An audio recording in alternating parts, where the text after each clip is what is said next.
ஒரு காலத்தில் ஹிந்தி தெரியாது போடா அப்படி சொல்லி ரொம்ப ட்ரெண்டிங் பண்ணாங்க. அதுக்கு முக்கியமாக இந்த நபர்களும் இவர் வந்து பார்த்தீங்கன்னா பாக்யராஜுடைய மகன் சாந்தனு. இவரும் ஹிந்தி தெரியாது போடா அப்படி சொல்லி திமுக ஆதரவாக பேசியவர். கடைசியில் திமுக வந்து ஆட்சிக்கு வந்துருச்சு. இன்றைக்கி இவங்க எல்லாம் எங்கே போனான்னு தெரியாது. இதெல்லாம் ஏன் சொல்கிறேன்னா, சாந்தனு ஒரு தெலுங்கு மொழி பேசுபவர்கள்.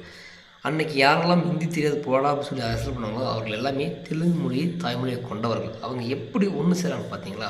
ஏன்னா ஒரு அரசியலை கைப்பற்றுவதற்காக எந்தெந்த வழிகளெல்லாம் இருக்கிறதோ அதையெல்லாம் வந்து கையெடுத்து செய்பவர்கள் தான் இவர்கள். எல்லா இடத்துலையும் தெலுங்கர்கள் ஒன்றா இருக்காங்க. ஆனால் தமிழ் சமூகம் மட்டும்தான் பிரிஞ்சு கிடக்கு. ஸோ அதனால் சொல்ல வரேன், தமிழர்கள் சில விஷயங்கள் தெரிஞ்சு கொள்ள வேண்டும். இங்கு நடிகர்கள், முக்கியமாக நடிகர்கள் எல்லாருமே வந்து இந்த தமிழகத்தை வஞ்சிப்பவர்கள் தான். இந்த தமிழர்களுடைய வாழ்வாதாரத்தை சுரண்டி எடுத்து சினிமாவில் வளர்ந்து பிறகு தமிழர்களுக்கே துரோகம் செய்யக்கூடிய இடத்துல தான் இந்த நடிகர்கள் இருக்காங்க. அதனால் அரசியலை தமிழ் மொழி பேசுபவர்கள் தமிழர்கள் கையில் எடுக்க வேண்டும். நன்றி, வணக்கம்.